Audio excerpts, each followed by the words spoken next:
Good afternoon or early evening, ladies and gentlemen.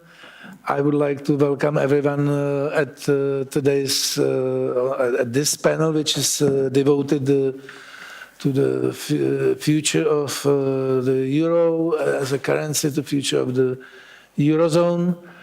As we can see, we have a very strong competition with Brexit, which after the European elections became such an exciting, even though it's a very depressive and destructive topic, I must say, but hopefully you will enjoy it anyway. So I would like to first introduce our panelists.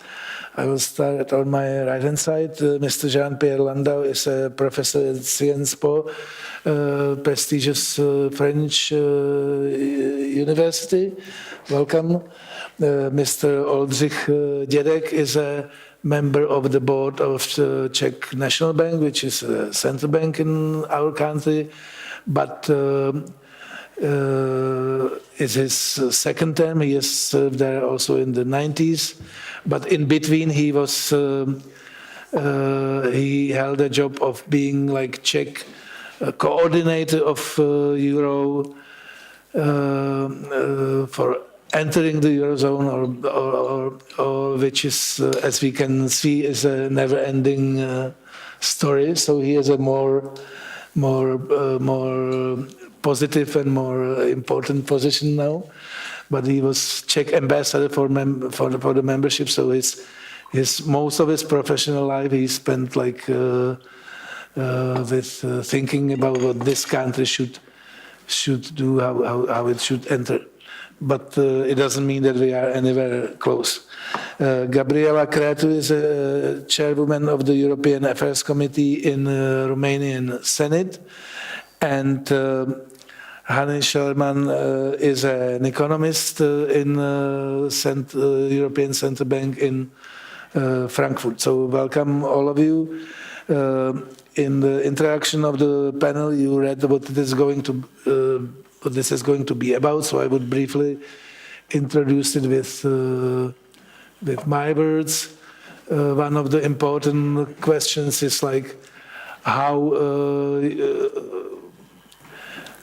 what should be how to strengthen the institutions of the eurozone, and is it going to happen, and is it going to happen soon?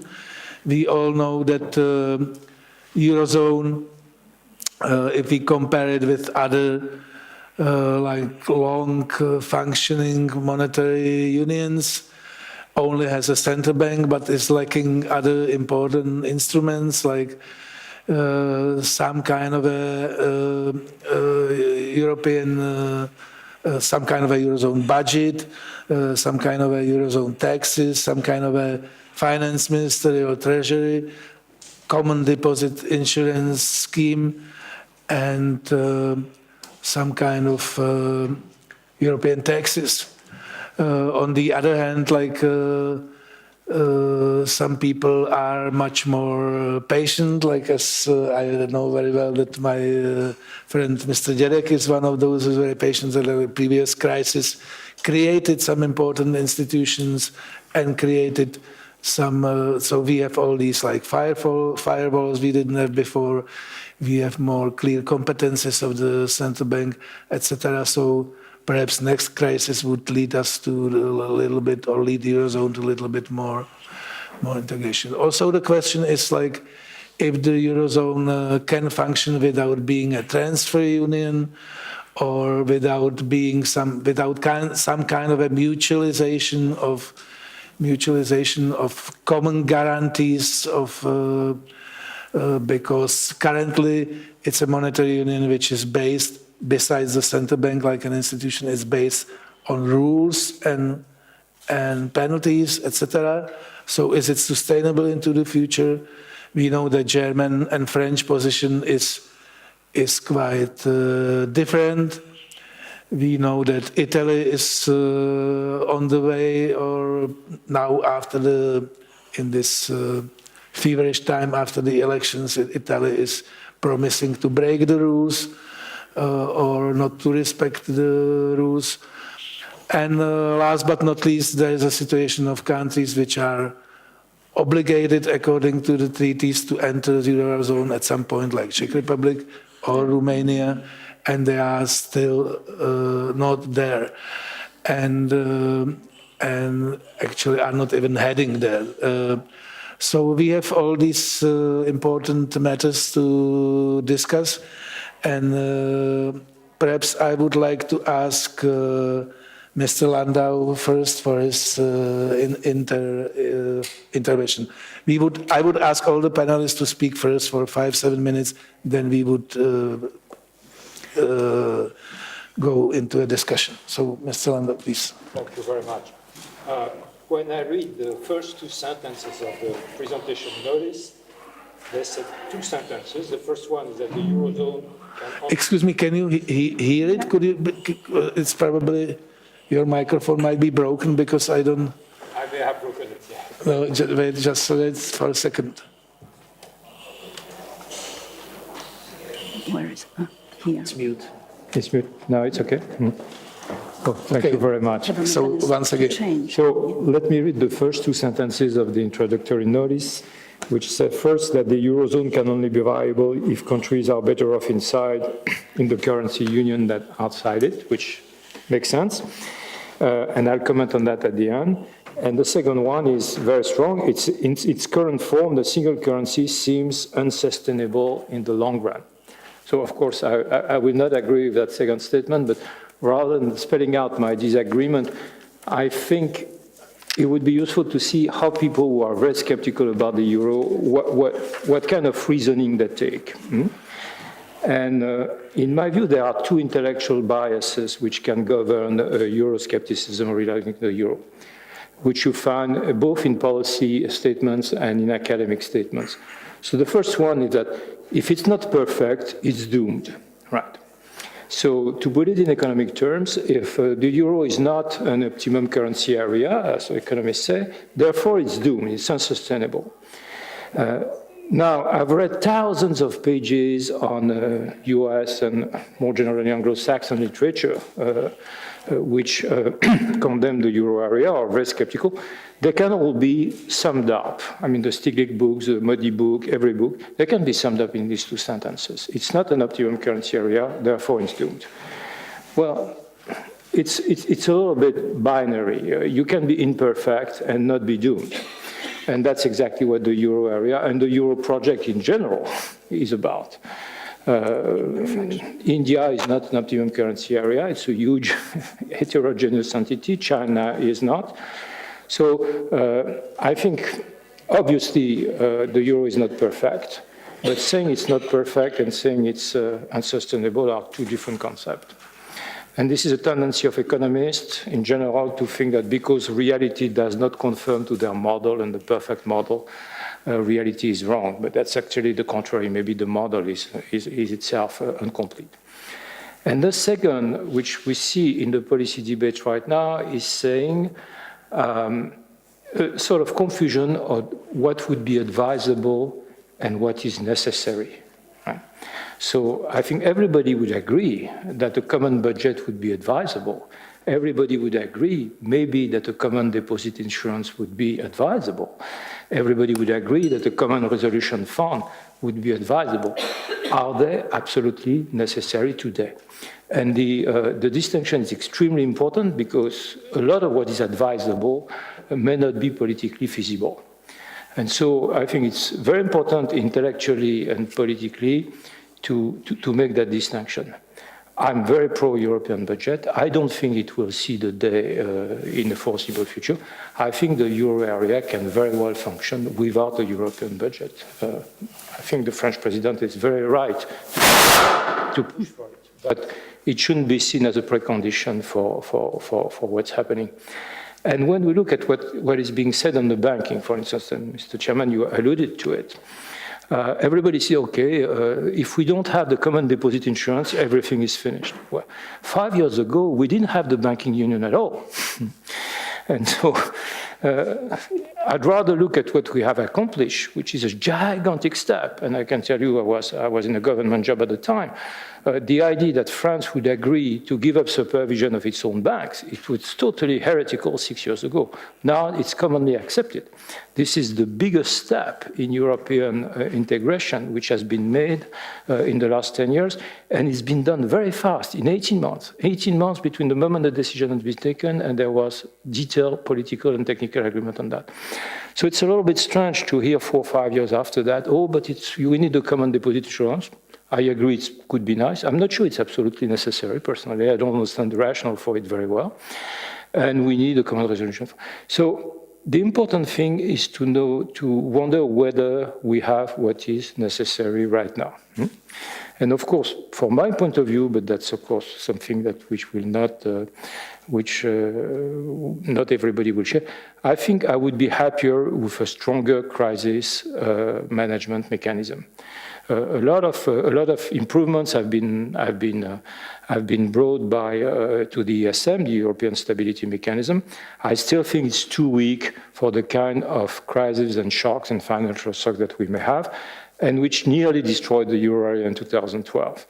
So at the moment, those shocks are sort of softened and buffered by the extraordinarily easy monetary policy that we have in all countries. But the day where we hope we can normalize monetary policy in the euro area, we may need a stronger crisis-fighting mechanism. And for me, that's where the emphasis should be right now in discussing the future of the euro area. And in general, I would end by 2 brief general remarks. The first one, if we go back to the whole history of Europe, right? The discussion arose when be at 2 different levels. There was the grandiose and very inspiring political vision, and there was the detailed project. And I think the fathers of Europe have been very careful in not permanently establishing a relationship between the two, keeping the vision alive, but not condemning the vision because it hasn't been instantly realized in the fact. And I think that kind of, I would call schizophrenia in approach, is very healthy politically, because it keeps optimism. Whereas if you try to put the two at the same time, you become pessimistic.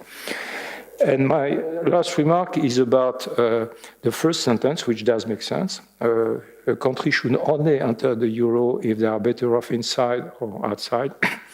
The question, and of course it's up independently of the constitutional and treaty imperatives, it's up to each country to make their choice.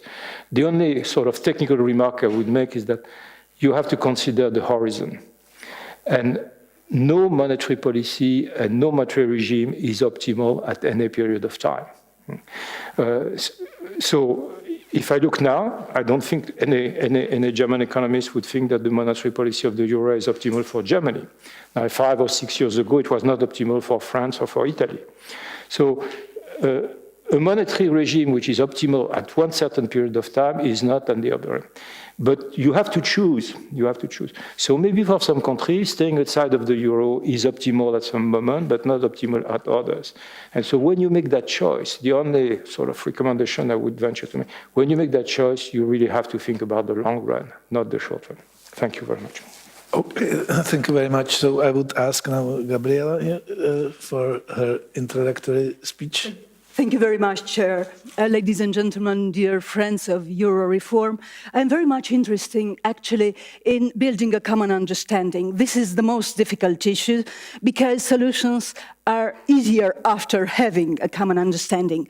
As only elected representative in this panel, I would use the opportunity for having a more political approach and for asking some questions to my colleagues here. I am a realist utopian. Realist because of understanding, I mean, the real problems European Union is facing now, but dreaming still about a federal union. My critical approach, it is not at all Eurosceptical one. The first main problem we are facing now is diagnosis. The second is uncompleted monetary system. Euro is a trust-based currency. Trust is a very variable indicator, requesting for automatic stabilizers and a genuine central bank with instruments of intervention in order to maintain economic balance in a democratic functional society. The creation of economic monetary system took away, as professor said, from member states the majority of adjustment mechanisms. They have to be created at the European level, but there is no political will and understanding for doing it. I spoke about diagnosis being the worst because it depends on the theoretical model we assume. When this model is inappropriate, the result is wrong and misleading many times. By recently, every big economic crisis had changed the economic mindset. After the Great Depression, last century, laissez-faire was replaced by Keynesian policies and economics way of thinking. The stagflation in the 70s led to Milton Friedman monetarist approach, replacing Keynes for decades. After the catastrophic failure of the markets in regulating themselves more than 10 years now ago, almost nothing, not nothing, but almost nothing changed at this fundamental level.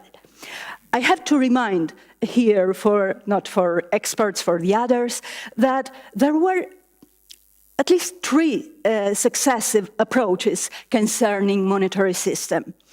In the 70s, it was seen as the natural outcome of the economic and political union. The McDougall report is already now somehow famous, spoke about 2.5 at the beginning and about 5 to 7% of GDP common budget in order to have instruments of intervention to be able to deal with imbalances. And the founders, we do believe, were very much aware about difficulties of achieving this result, but also about necessity and possibility. For comparing with Americans, for example, the dollar is supported by 23% federal budget with transfers of 10-12% and Fed. After '89, in a very optimistic moment for the markets, monetary union was imagined as triggering political union somehow. But Maastricht Treaty was dominated by great moderation paradigm, which means a simple, but unfortunately failing solution for macroeconomic stabilization, only targeting inflation, never unemployment, and fiscal public discipline without paying attention to fiscal policies or to private sector discipline. But 2004 came with a new political majority offering legitimacy to a new direction. Monetary union without political union. Monetary policy has been immunized somehow against political decision-making, and social policies turned into adjustment variable. The new narrative, we know very well this narrative. Growth, competitiveness, flexibility, labor market rigidity, public debt, all neoliberal stuffs everybody knows.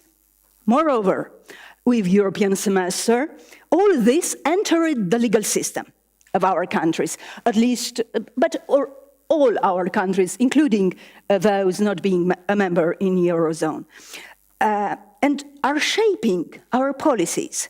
Good ideas as social impact assessment were formulated, but not implemented so much. The European semester last year, only in 7% of social recommendation has been taken into account, 7%, only this level.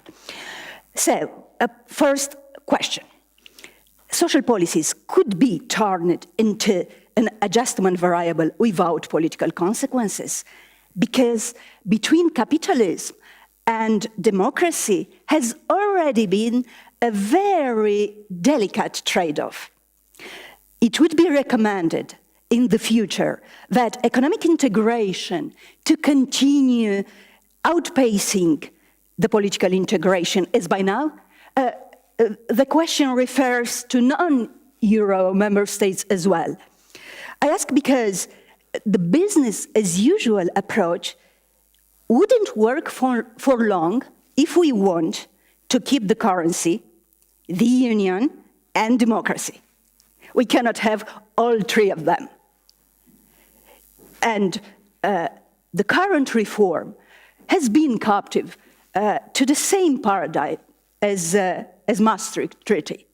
Enhanced fiscal discipline by establishing national buffers, so national public tool, increasing the resilience of the economy through structural reforms, a national private instrument, and a private risk sharing by completing the financial union.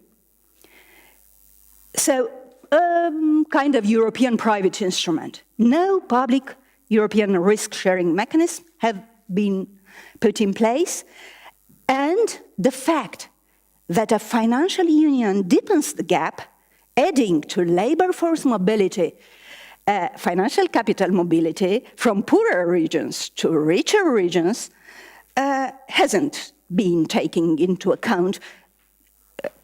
Maastricht criteria at the political level haven't been challenged seriously, because the crisis has shown us what? That the model students, far from being protected, have suffered negative effects at an undeserved level. Here, Ireland, Spain are examples. That means that we promote a very limited understanding of discipline, or we have wrong understanding and indicators, because other member states, by far less attentive with strict criteria, easily coped with the crisis. Perhaps the balance of payments is much more relevant, especially since the surplus of one country is many times the deficit of another. I have one more question. Do you really believe that Europe could survive together with democratic society and its citizens without risk sharing? Because giving up democracy represents a sacrifice nobody here, I think, would agree with.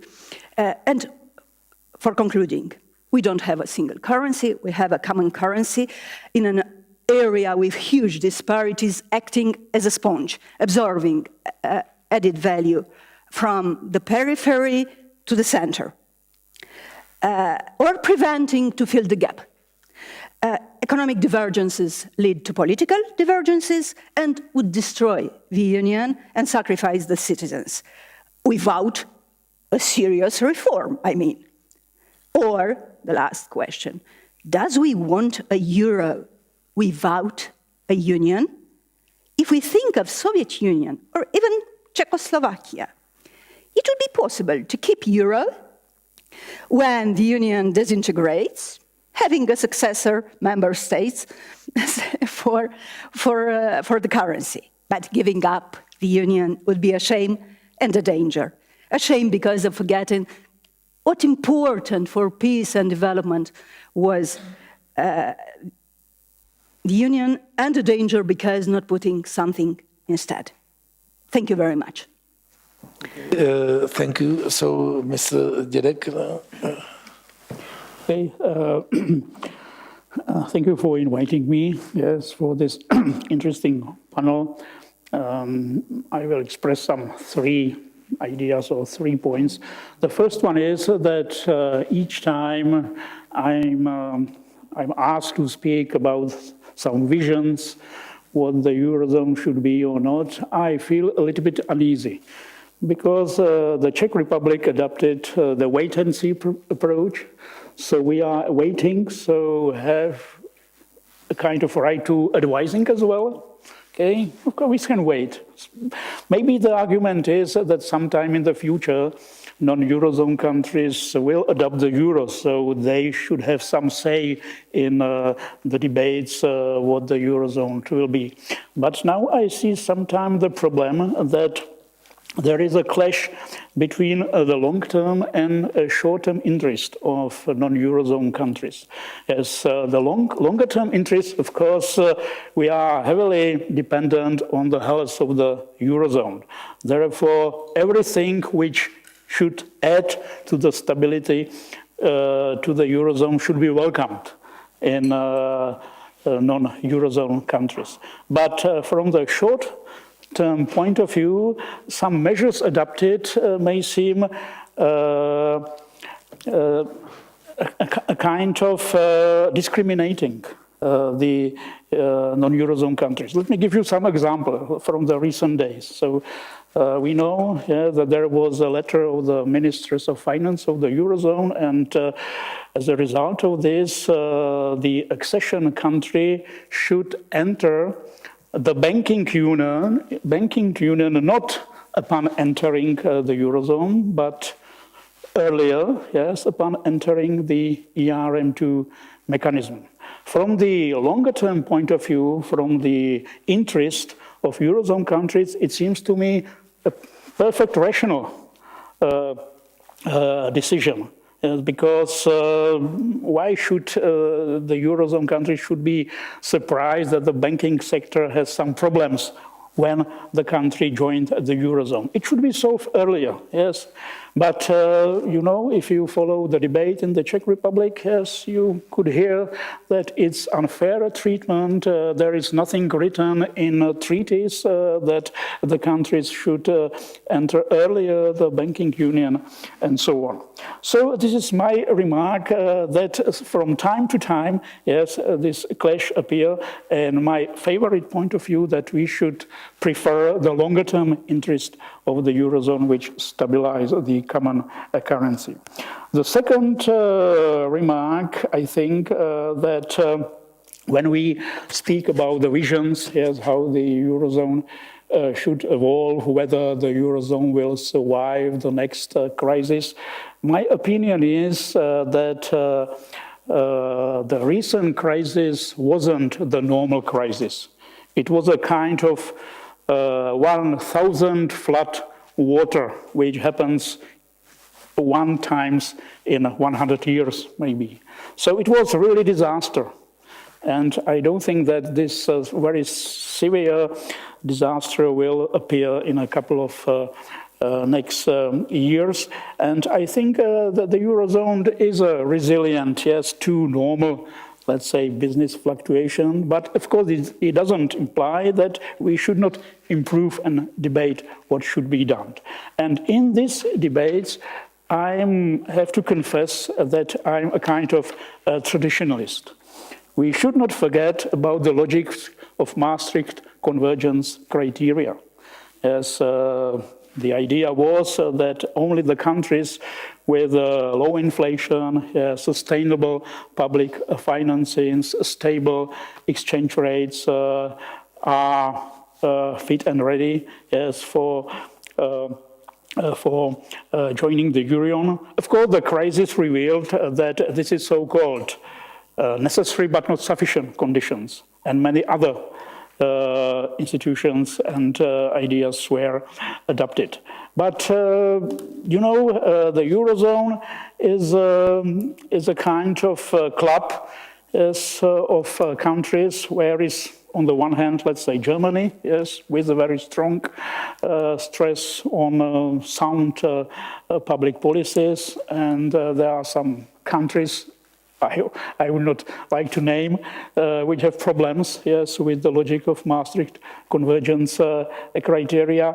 And for me, it's quite understandable, yes, why, let's say, Germany is reluctant to go ahead with some deeper reform if some other countries are blatantly refusing, yes, to adopt this fiscal discipline, because,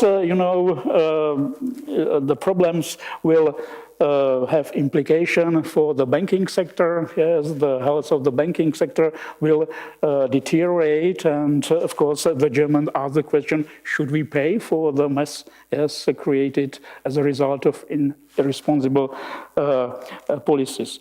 So it seems to me that we should not forget, of course, the Maastricht discipline is not panacea. Yes, that's true, but sometimes it seems to me that we are somehow losing some memories.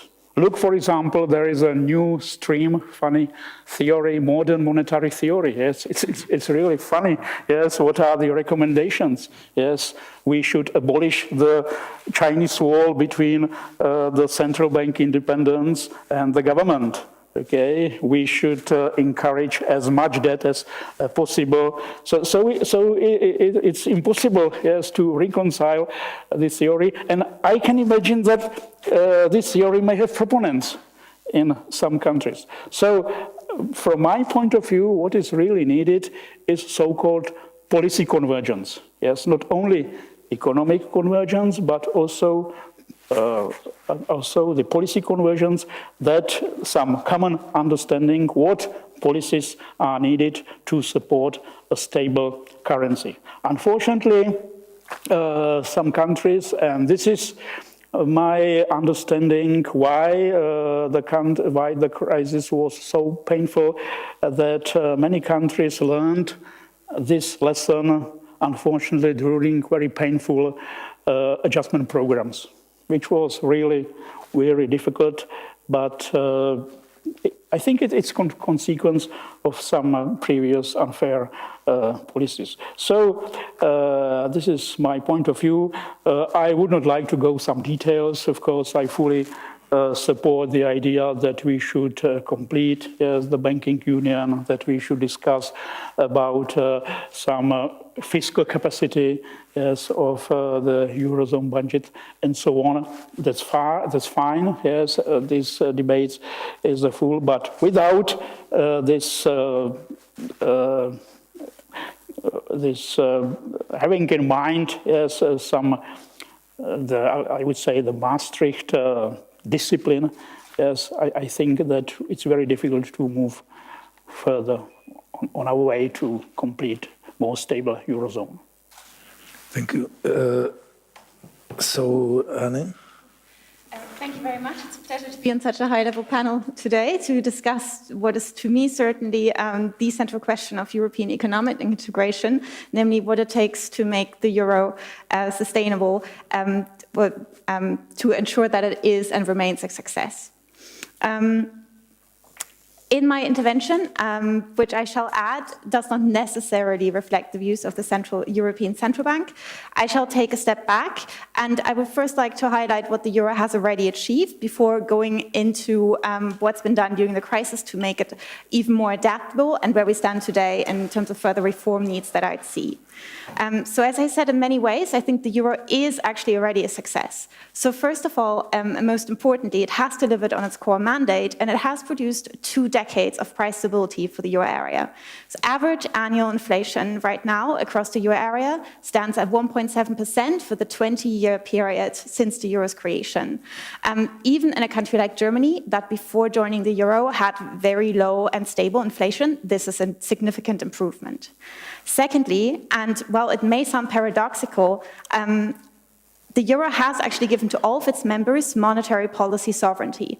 Why is that? Because by pooling monetary policy sovereignty, all members now take decisions jointly on the best monetary policy stance for the euro area as a whole. And I think the fact that the euro has enlarged from 12 to 19 members since its foundation speaks to this point. Third, and relatedly, I think it's also not to be ignored that by abolishing exchange rate fluctuations, the euro allows all of its members to reap the full benefits of the single market and has safeguarded the integrity of the single market. So today, the euro area is highly integrated, and this is expressed through pervasive value chain integration across the euro area. And starting from already high trade integration, we now even see more intra-euro area trade than compared to the beginning of the euro.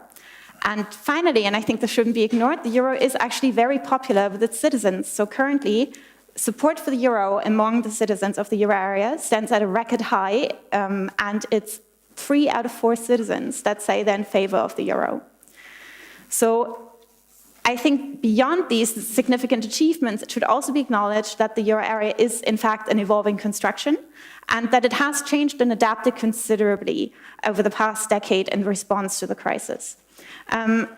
When I look back upon my time in Brussels, that started in 2012, the euro area was beset with 3 acute problems. One was financial sector vulnerabilities, a second was weak competitiveness in a number of member states, and a third was sovereign strain in other member states, or partly overlapping. And I think right now we've come to a point where these acute problems have disappeared to quite a significant extent. So this is due to a lot of action taken on behalf of both the member states and at the European level. So importantly, member states have taken reforms to reduce the imbalances that made them vulnerable to economic shocks and led to the crisis. And in parallel, at the European level, we've seen a reinforcement and strengthening of economic policy coordination. We've seen the creation of the banking union that has made the European financial sector so much more resilient. And we have now a European stability mechanism, as was pointed out, that helps member states that are facing acute crisis deal with them. Yet, I would also argue that it is clear that in some member states, not all of the euro's benefits have materialized in full. And there's further measures that can be undertaken to help the euro deliver fully for all of its citizens. What do I think these areas are? I think first and most importantly, sound economic and fiscal policies still matter. They're the first line of defense for member states, and they're a main engine of income convergence in the euro area. Yet right now, we still see that in a number of member states, we have elevated levels of unemployment and low productivity growth and/or high public debt.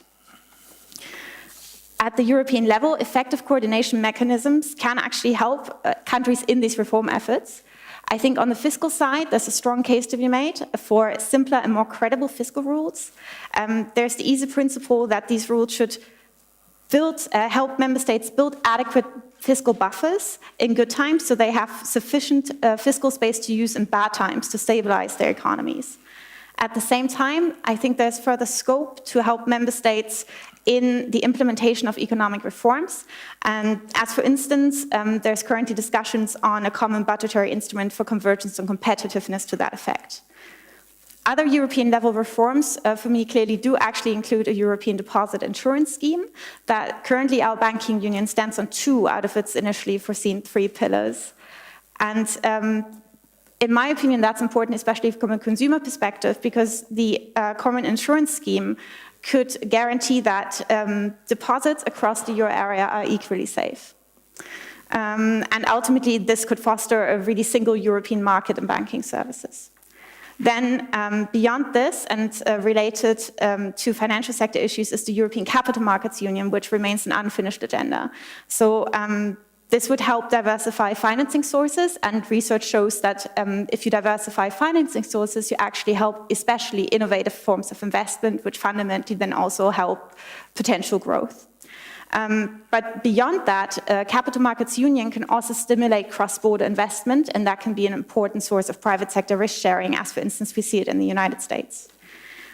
However, even if I think we had a significant degree of private sector risk sharing, for me, I think that is not a full substitute for public sector risk sharing and stabilization. Rather, I think the two are mutually complementary and reinforcing. And so while the current discussions on the common budgetary instrument, on competitiveness, on convergence are very good, they currently don't include a strong stabilization element as perhaps you might want to see, and it would have to evolve further in the future to that effect. Now I sit here and I discuss big reforms, and I'm a central banker, and the reforms ultimately are linked to a political process. I have one observation, namely that I think since we left this peak phase of the crisis that I experienced in Brussels for several years, there used to be a strong sense of urgency around EMU reform. And I think now we've moved into a phase where there's a less strong sense of urgency related to EMU reform, and attention in part has shifted to other policy areas. I think that should not mean, because we've overcome the EQ problems and EMU has proven quite adaptable, and you can actually work and function even if you're not perfect. And that might be an elusive quest in the first place. I think this elusive quest for perfection. But I think still it's very good to ensure that the EMU can deliver for all of its citizens in good times, carefully think this through, and get on the weatherproofing while the sun is shining. Okay, thank you very much. So I would now have I would now ask all the panelists some question, and you can also react on whatever is on your mind, like what you heard from other speakers. But for Mr. Landau, I would ask. You spoke about optimal currency area. Perhaps more important is forget about optimal currency area, but look at the institutions, like what monetary unions which are functioning long term, what kind of institutions they have in place, and Eurozone only has this central bank, which until the crisis, this major crisis erupted, we even didn't know that this central bank can be a lender of last resort or final savior, or if it can do this whatever it takes, which we know that it can do this whatever it takes, which is a major change. But that's one thing. And other thing is like that. It's okay to be imperfect and patient and to wait for another steps for some time. It's gonna take a long time, but will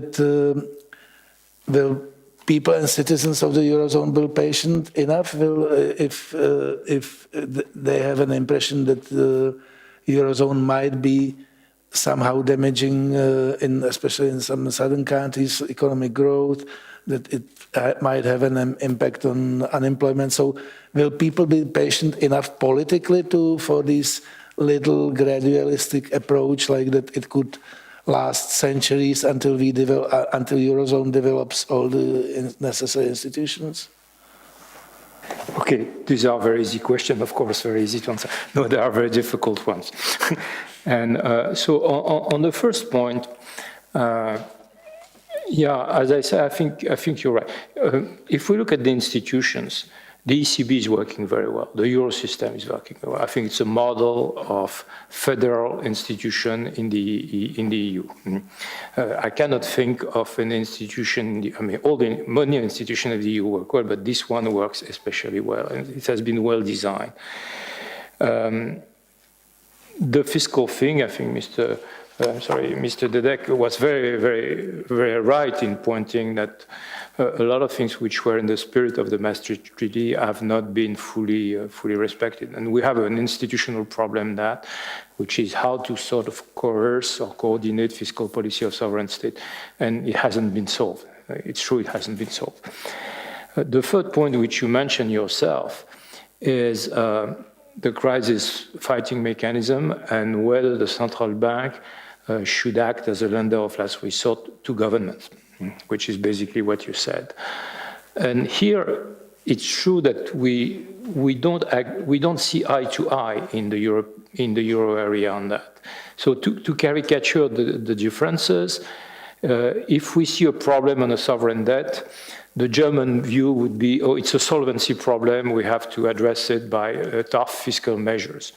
And maybe the French view would say it's a liquidity problem, we had to address it by supporting the debt of the member state affected by proper liquidity provision. Right?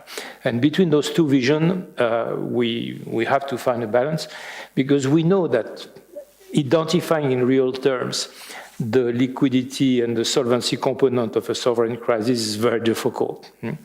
And so when you start from different points, it's obvious that you may arrive at different conclusion. In my view, it's not finished, and the solution we have now is not perfect. I could elaborate on that, but I do think we need a more powerful mechanism to support sovereign debt crisis in the euro area. So I'm very much in favor of that. But of course, as Mr. Dedek said, for us to progress on that, we have to make sure that part of the Maastricht Treaty spirit on convergence is respected. So that would be my answer on your first question.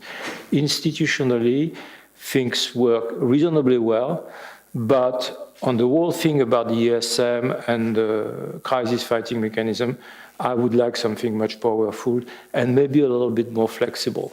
The ESM now can only make their decision at unanimity. If you've gone through a financial crisis, you know that you have to make decision in one weekend. And one weekend with unanimity and sometimes with parliament approval, that may not work. So this is for me the real Achilles heel of the euro right now. Now, the second point is, are the euro citizens despaired? And if they are despaired, what to do about it? Well, they are not. I think the statistic that Mrs. Schulman quoted is absolutely right. 5 years, 6 years, or 10 years after the crisis, we have 75% of the euro citizens which support the euro, including in those countries which has gone through a very deep austerity adjustment program. So obviously there is no revolt against your euro amongst European citizens. And the extreme right party, which campaigned in France 2 years ago against the euro, has dramatically reversed their stance because they knew it was not a vote-winning strategy. It was a vote-losing strategy. So I think we are under strong pressure to perform better in the economic field in the EU, and the citizens are maybe frustrated by that. But looking at the statistic and the number, they don't make today the euro responsible for that. And I would like to add two further comments. First, Mr. Schulman said we have regained monetary sovereignty. This is very important. Something, I'm sorry to be a little bit technical, something happened 3-4 years ago which was very important. For the first time in the last 40 or 40 years, the long-term interest rate in the euro area diverged from the US. Now, if you look at the graph, you see until 2014, 2015, the long-term interest rate in the euro area, including in Germany, were exactly the same as one in the US, which meant that actually the US monetary policy was driving the euro area, the Europe monetary condition, which was very bad because when the US was getting better and the Europe was not getting better, we had to sort of live with very high interest rates imported, so to speak, from the US. Now, you've seen in 2014-15 that there is a divergence. That divergence has, of course, a negative aspect to it. It means our growth performance is not as good as the US, but it also means that we are now able, owing to the euro, to have a monetary policy which is exactly fitted to our needs and our cyclical position, which is very new. That's what monetary sovereignty is about. And I think, if I can refer to my country, people are aware of that. They're aware they have the monetary policy which is adapted to their circumstances. And if we have our domestic currency, let's make a thought experiment. We have our domestic currency. Last Sunday, the most Eurosceptic party in France finished first in the European election. We would immediately take 200 basis points in our long-term interest rate, immediately. Or we would take a depreciation of the exchange rate. So we would have a instant translation of any kind of political shock into our financial condition. The euro protects us from that, and it protects all of us from that. So it's about sovereignty, and it's about the ability to absorb shock, and I think people realize that. Mrs. Cretu mentioned a lot of very important things about the regional divergence, the increase in inequality, whether we can have a true community without strict sharing. I think these are very important questions for the future. I don't think they are specifically European. We have all those problems in other countries, advanced and emerging economies. I think we should debate it, but we should, because it's very important, and I don't have the answer to this question, but we should not debate it in a way which would sort of make the responsibility of, put the responsibility of existing arrangement. These are common challenges that all our societies are facing today, which some of them are the result of globalization, most of them. It's very valid and positive to debate of a common European response to those challenges. Conceptually and even politically, if I may say, I would not ascribe the responsibility to what's existing right now. Thank you. I would like to ask Gabriela briefly.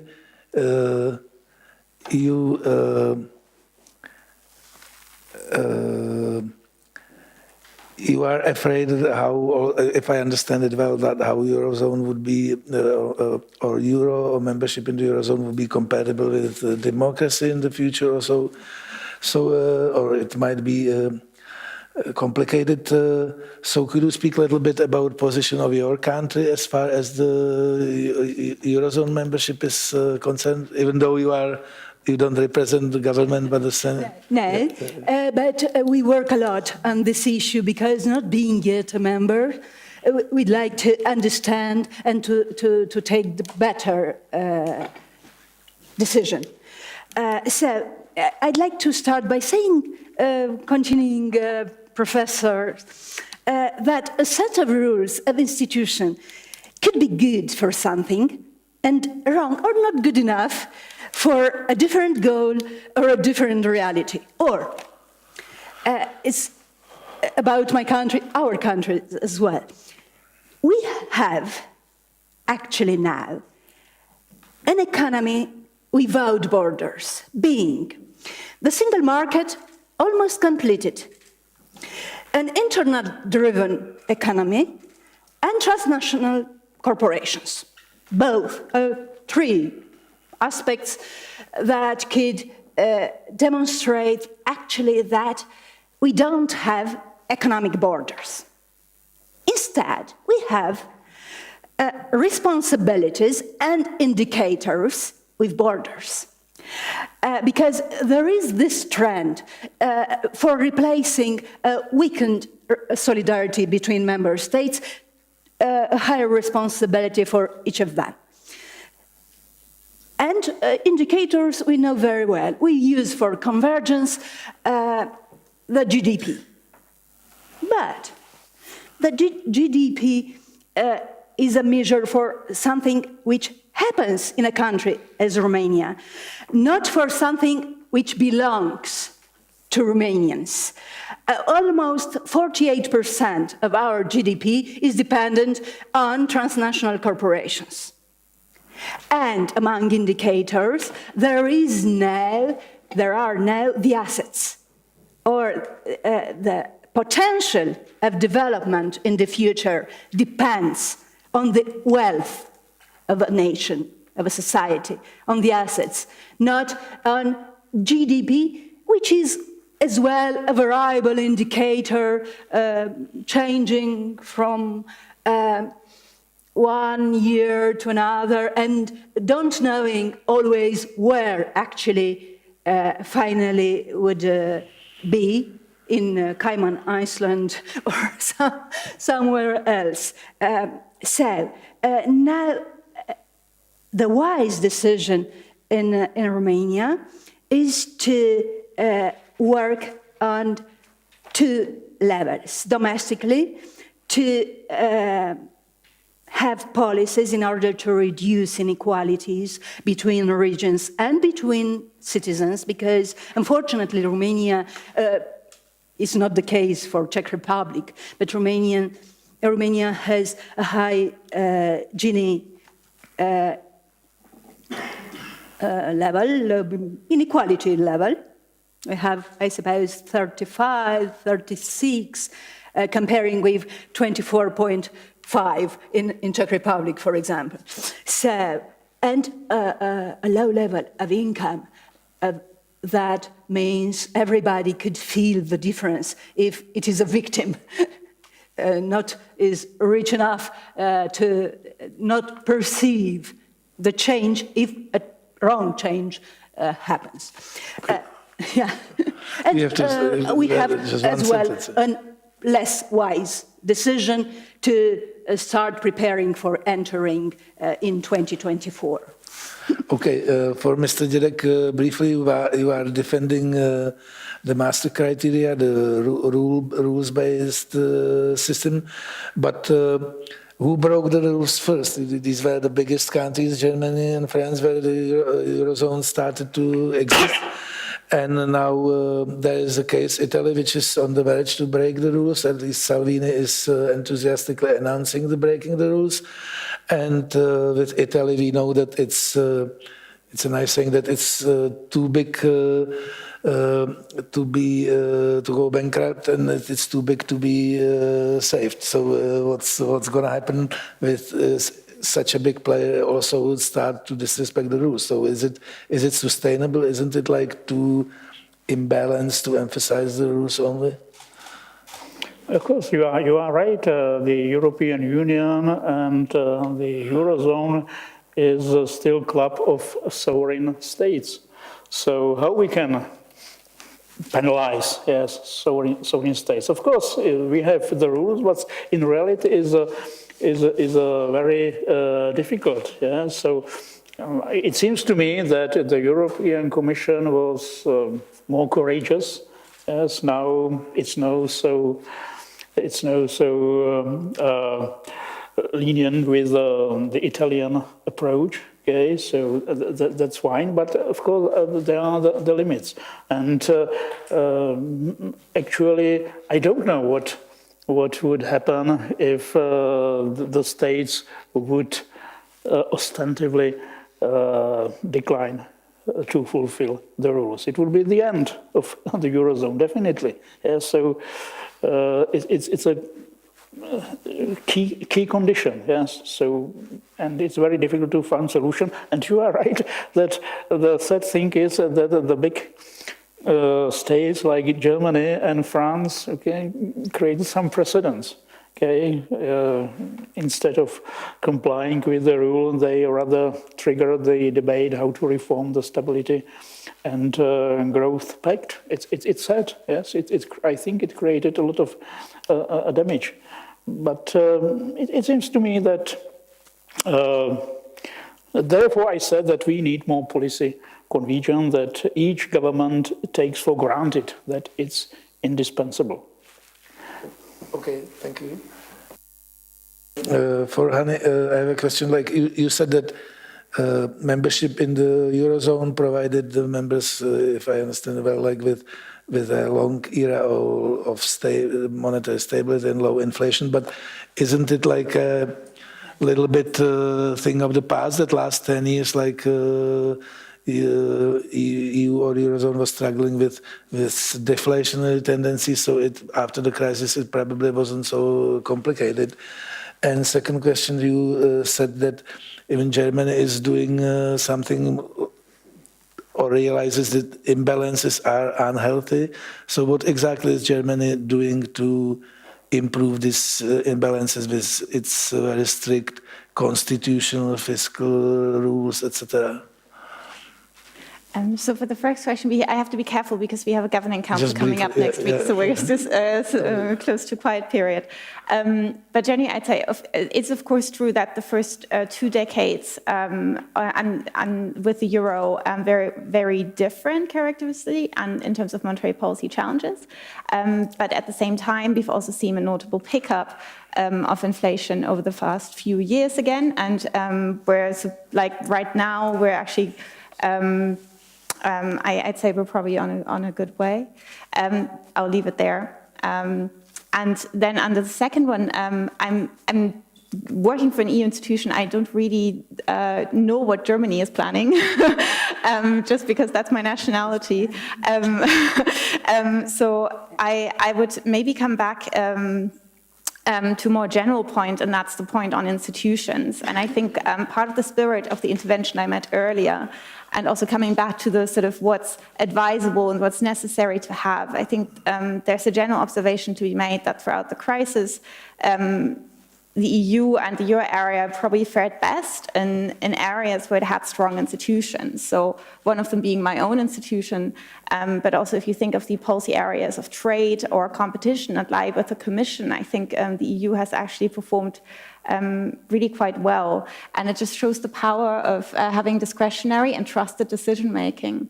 And I think that's not to be underestimated in terms of how far that could get us. Thank you.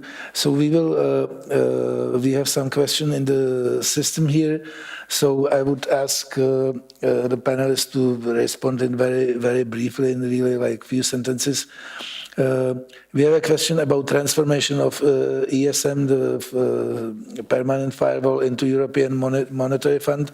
Is it going to happen, Mr. Lander, very briefly? I hope so. I hope so. I wrote an op-ed 9 months ago in the FT saying I hope so.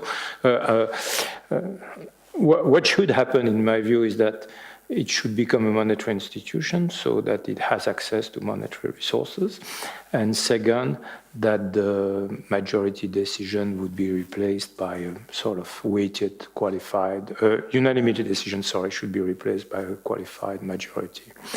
Then you could move to the very healthy situation where the liquidity decision would be well articulated with the conditionality. I've served in the IMF like 25 years ago.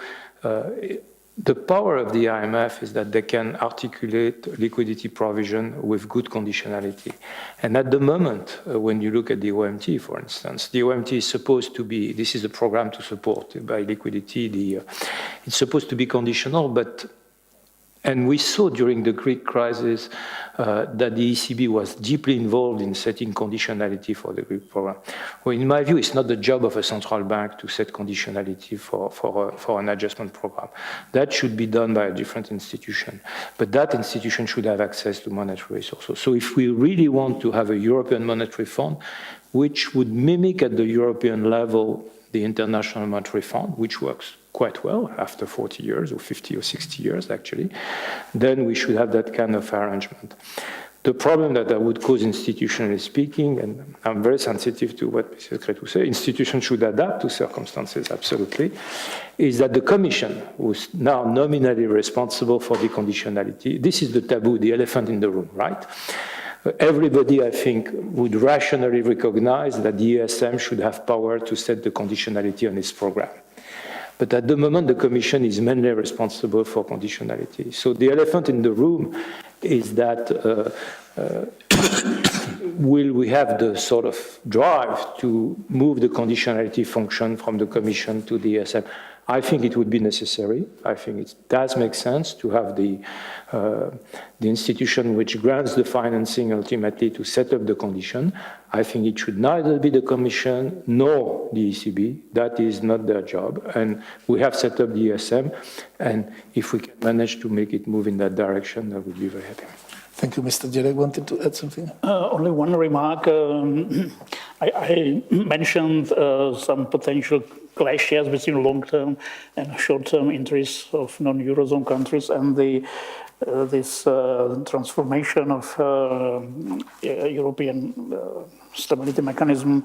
Also, there is one potential clash. As you know, that The key question is, you know, the European Stability Mechanism took part in some adjustment programs, so there are some liabilities. And the key question is, if a new country joins the Eurozone and as a result of this joins the European Monetary Fund, for example, should the country take over these responsibilities as well, even though it was not part of the decision-making body as when these loans were extended? So it's one very interesting point. There is a precedence, yes, when I think the Lithuania joined, okay, there was no rule exception that even though the Lithuania joined after some money were used in Cyprus, I think, and in Greece. So the Lithuania also assumed all old liabilities of the SMS. So I think that it will be, this is a precedence, probably will be required for other accession countries as well. Thank you very much. So we have a question. Will the US dollar be replaced by another currency, meaning probably the euro? Will it ever compete with the dollar as an international reserve currency, for instance? We have a traditionally neutral stance, actually, at the ECB on the international role of the euro, because depending on the strength of a currency internationally, it comes with different pros and cons, and we've been neutral. But I would generally say that the more we strive for integration, economic and especially financial integration of the euro area, that would actually support and strengthen the international role of the euro. So especially banking union, but capital markets union are really important. It would definitely sort of increase the attractiveness of the currency and its international use. Thanks, Mr. Land. I wanted to I would support that fully, and maybe we should have insisted more on that in the discussion. But to be a global currency, you have to offer to international investors assets which are liquid and safe. And because the market is segmented, we cannot offer them that to the same extent that the US does.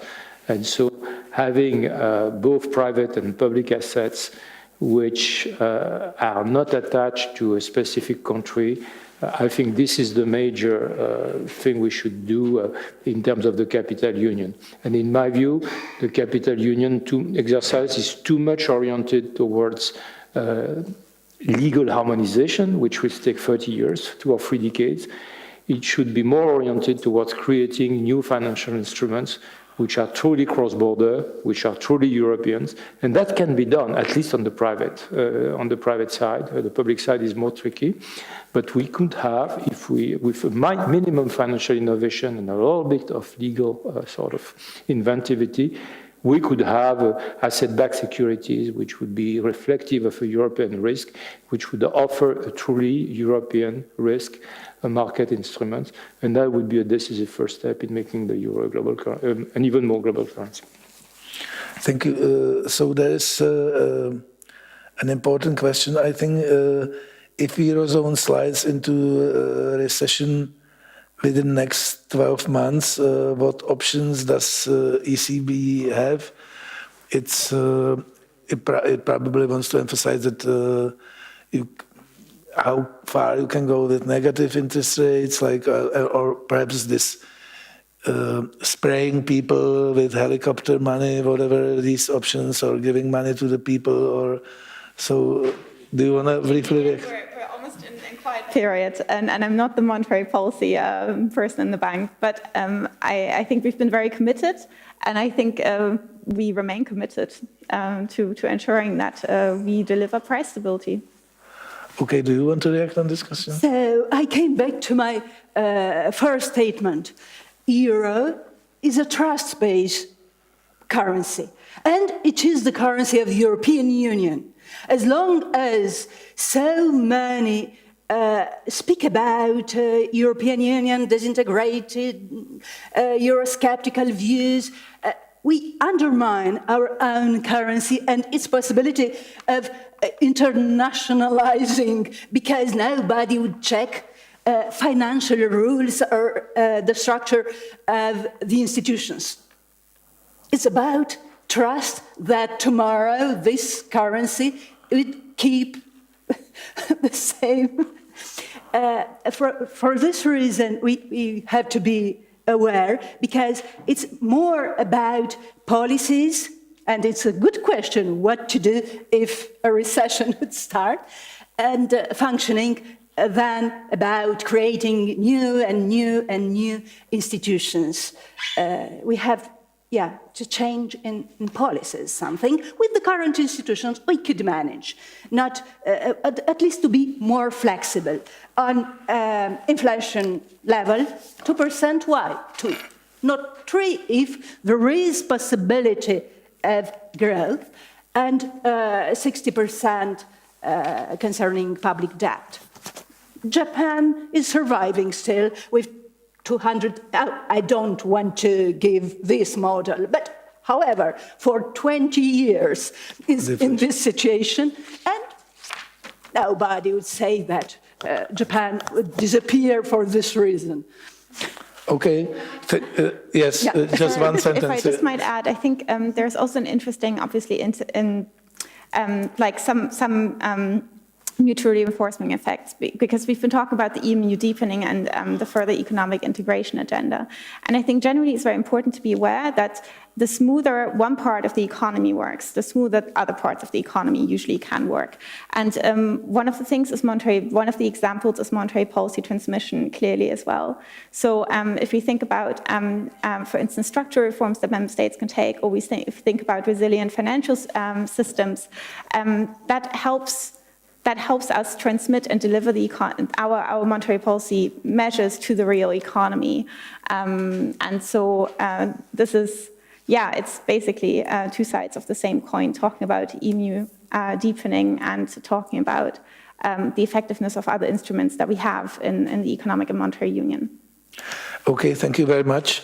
We have to finish because there is another program, so I would like to invite all of you, or remind all of you that there is going to be a closing speech in the main hall and a little concert, and then there is a reception or banquet.